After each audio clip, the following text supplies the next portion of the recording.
दोस्तों, मैं Virat sir knowledge motivation blog से आपका स्वागत करता है। टारगेट मैट्रिक बिहार बोर्ड परीक्षा, जो भी पिछला वीडियो नहीं देखे हैं तो जाकर इस चैनल पर जरूर देख लें, ताकि परीक्षा में एक भी प्रश्न नहीं छूटे। तो समय ना गवाते हुए, क्योंकि वक्त कम है, जितना दम है उतना लगा दो। कुछ लोगों को मैं जगाता हूं और कुछ लोगों को आप जगा दो। तो यह रहा बिहार बोर्ड वर्ग 10वां का संस्कृत प्यूषम भाग 2 द्वितीय पाठाय का सारा प्रश्न का पहला भाग। प्रश्न संख्या 1 है, भवानी क्या है? तो भवानी गति है। प्रश्न संख्या 2 है, दुर्गा से प्रार्थना कौन करता है? तो कवि करता है।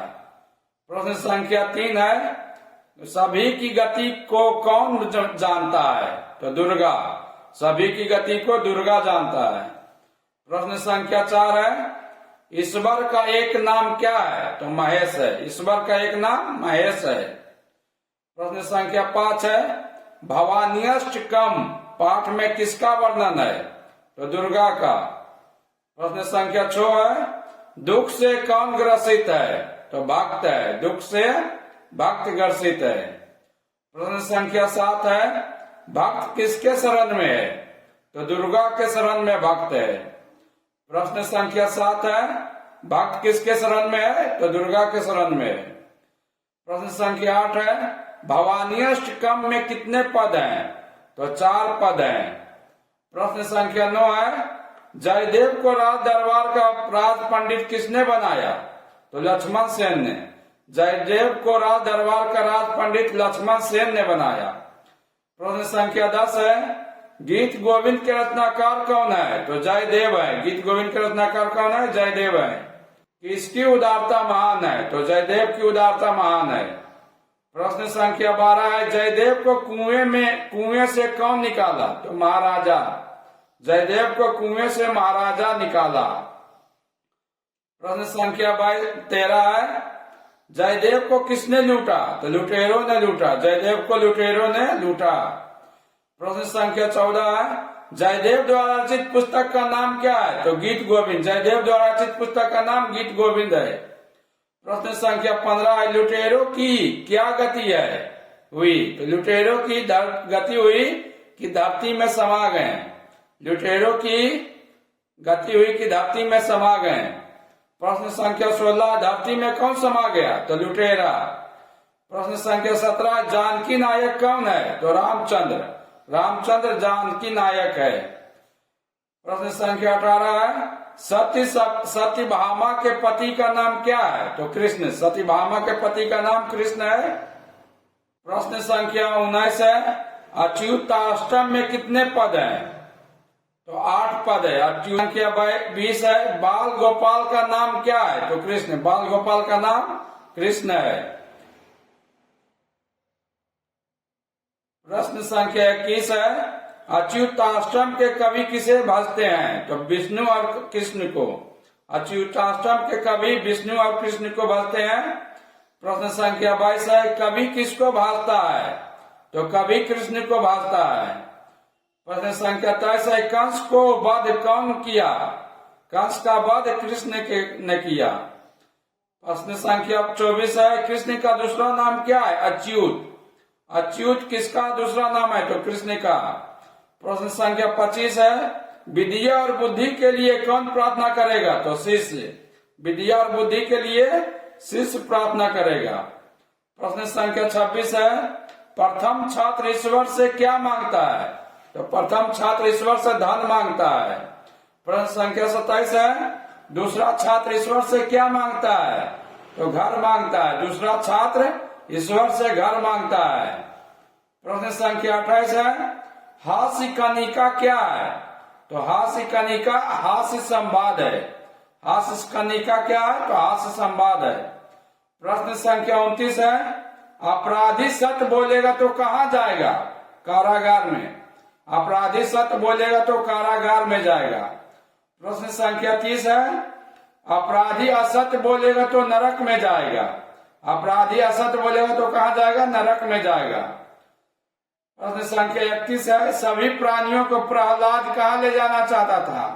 तो वैकुंठ। प्रश्न संख्या 32 है, जजमान को जग कराना है, किसने कहा? तो ब्राह्मण ने कहा जजमान को जग कराना है। प्रश्न संख्या 33 है, कहाँ भूख नहीं लगता है? तो वैकुंठ में भूख नहीं लगता है, वैकुंठ में भूख नहीं लगता है। प्रश्न संख्या 34 है, संसार मोह क्या है? तो संसार मोह संसार से मुक्त ना होना है, संसार से मुक्त ना होना ही संसार मोह है। प्रश्न संख्या 35 है, भगवान नरसिंह का प्रिय भक्त का नाम क्या था? तो प्रहलाद। भगवान नरसिंह का प्रिय भक्त का नाम प्रहलाद था। प्रश्न संख्या 36 है, किसने कहा हम लोगों को शिष्यों को उपदेश देना चाहिए? तो सन्यासी ने कहा, सन्यासी ने कहा हम लोगों को शिष्यों को उपदेश देना है। प्रश्न संख्या 37 है, मधुराधिपति का नाम क्या है? तो श्री कृष्ण है, मधुराधिपति का नाम श्री कृष्ण है। प्रश्न संख्या 38 है, मधुराष्ट्र कम पाठ में किसके बारे में बतलाया गया है? तो श्री कृष्ण के बारे में। प्रश्न संख्या 39 है, किसके नजदीक जाने से भाव सागर से मुक्ति मिल सकती है? तो श्री कृष्ण के नजदीक जाने से भाव सागर से मुक्ति मिल सकती है। प्रश्न संख्या 40 है, कवि किसका दर्शनाभिलाषी है? तो श्री कृष्ण का, श्री कृष्ण का दर्शनाभिलाषी कवि है। प्रश्न संख्या 41 है, सब कुछ किसका मधुर है? तो श्री कृष्ण का सब कुछ मधुर है। क्वेश्चन संख्या 42 है, भगवान कृष्ण का क्या क्या मधुर है? तो गोपी। भगवान कृष्ण का क्या मधुर है? तो गोपी। प्रश्न संख्या 43 है, सत्यवती किनकी कन्या थी? सत्यवती किसकी कन्या थी? तो धीवर की कन्या थी, सत्यवती धीवर की कन्या थी। प्रश्न संख्या 44 है, ब्रह्मचारी, ब्रह्मचारी पालन करने की प्रतिज्ञा किसने की? तो देवव्रत ने, देवव्रत ने ब्रह्मचारी पालन करने की प्रतिज्ञा की। प्रश्न संख्या 41 है, किसका पुत्र राज्याधिकार होगा? तो सत्यवती का पुत्र राज्याधिकार होगा। प्रश्न संख्या 46 है, महाराज के ज्येष्ठ पुत्र का नाम क्या था? तो देवव्रत। महाराज के ज्येष्ठ पुत्र का नाम देवव्रत था। प्रश्न संख्या 47 है, देवव्रत किसका पुत्र था? तो शांतनु। देवव्रत किसका पुत्र था? तो शांतनु का पुत्र था। प्रश्न संख्या 48 है, छाया कौन प्रदान करता है? तो छाया वृक्ष प्रदान करता है। प्रश्न संख्या 49 है, कवि ने किसको महान उपकारी बताया है? तो वृक्ष को। कवि ने वृक्ष को महान उपकारी बताया है।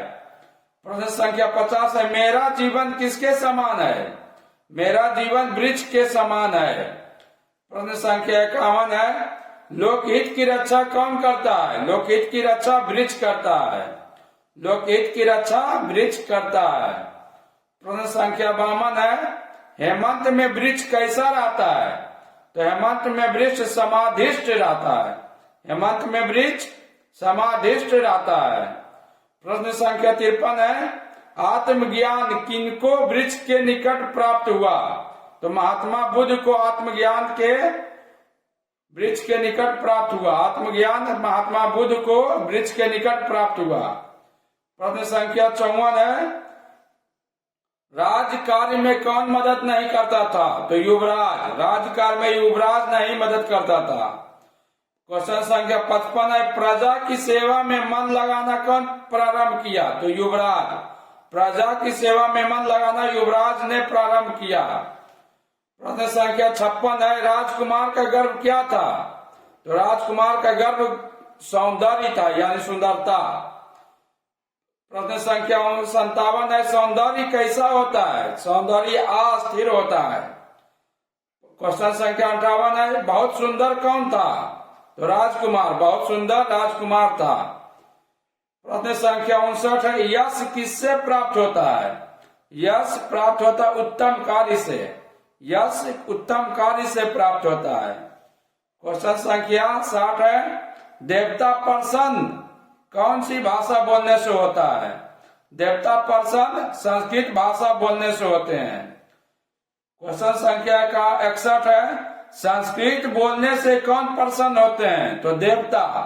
संस्कृत भाषा बोलने से देवता प्रसन्न होते हैं यानी खुश होते हैं। प्रश्न संख्या 62 है, संस्कृत में चिंतन करने से किसकी वृद्धि होती है? तो सद्गुण यानी अच्छा गुण संस्कृत में चिंतन करने से होती है। प्रश्न संख्या 63 है, वाणी में शीघ्र निपुणता किससे प्राप्त हो सकता है? तो संस्कृत से। वाणी में शीघ्र निपुणता संस्कृत से प्राप्त हो सकता है या कर सकते हैं। प्रश्न संख्या 64 है, देवता की भाषा क्या है? तो संस्कृत। देवताओं की भाषा क्या है? तो संस्कृत है। प्रश्न संख्या 65 है, संस्कृत जीवन से क्या मिलता है? तो लेखन, भाषण व चिंतन। संस्कृत जीवन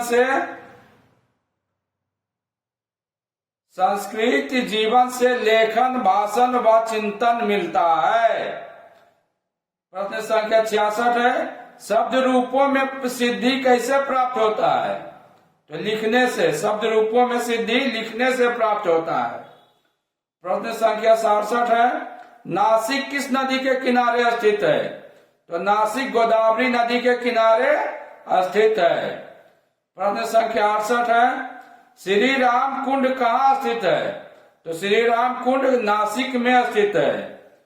प्रश्न संख्या 69 है, कुंभ मेला कहाँ लगता है? तो कुंभ मेला नासिक, हरिद्वार, उज्जैन और प्रयागराज में लगता है। नारो शंकर मंदिर कहाँ है? तो नासिक में है। प्रश्न संख्या 71 है, नासिक नामकरण कैसे हुआ? तो शूर्पणखा के नाक काटने से। नासिक नामकरण शूर्पणखा के नाक काटने से हुआ। क्वेश्चन संख्या 71 है, शूर्पणखा के नाक काटने से किसका नामकरण हुआ? नासिक। नासिक शहर का नाम हुआ शूर्पणखा के नाक काटने से। प्रश्न संख्या 72 है, नासिक नगर किस प्रांत में है या किस राज्य में है? तो महाराष्ट्र में है। नासिक नगर महाराष्ट्र राज्य में है। क्वेश्चन संख्या 73 है, वनवास के दौरान राम कहाँ ठहरे थे? तो वनवास के दौरान राम पंचवटी में ठहरे थे। क्वेश्चन संख्या 74 है, काला मंदिर कहाँ है? तो काला मंदिर पंचवटी में है। प्रश्न संख्या 75 है, पंचवटी कहाँ स्थित है? स्थिर है। तो महाराष्ट्र में। पंचवटी महाराष्ट्र में स्थिर है। प्रश्न संख्या 76 है, पंचवटी में कितने वट वृक्षों का समूह है? तो पंचवटी में 5 वृक्षों का समूह है। पंचवटी में 5 वट वृक्षों का समूह है। क्वेश्चन संख्या 76 फिर से है, पंचवटी में 5 वट वृक्षों का समूह है। प्रश्न संख्या 77 है, भगवान पंचरत्नेश्वर का मंदिर कहाँ है? तो पंचवटी में। भगवान पंचरत्नेश्वर का मंदिर कहाँ है? तो पंचवटी में। अगला प्रश्न संख्या 78, 5 वट वृक्षों का समूह क्या कहलाता है? पंचवटी। 5 वट वृक्षों का समूह क्या कहलाता है? तो पंचवटी। अगला है, वसुदेव कुटुंबकम अर्थात पूरा विश्व मेरा परिवार है। क्वेश्चन इस तरह भी आ सकता है कि वसुदेव कुटुंबकम का अर्थ क्या होता है? तो वसुदेव कुटुंबकम का अर्थ होता है पूरा विश्व मेरा परिवार है। तो वेल दोस्तों, जो पिछले अध्याय का वीडियो नहीं देखे हैं कृपया इस चैनल पर जाकर देख लें, क्योंकि वहां से सारा मार्क्स के प्रश्न परीक्षा में पूछा जाता है। अंत में मैं कहूंगा दोस्तों कि प्लीज हमेशा हर हाल में रिवीजन करते रहिए, क्योंकि जैसा रिवीजन वैसा डिवीजन। तो वेल दोस्तों, मिलते हैं अगले वीडियो में इसी का दूसरा भाग प्रश्न में। बाय दोस्तों, जब तक परीक्षा खत्म ना हो जाए तब तक लगनशील होकर मेहनत करते रहिए। ओके बाय दोस्तों।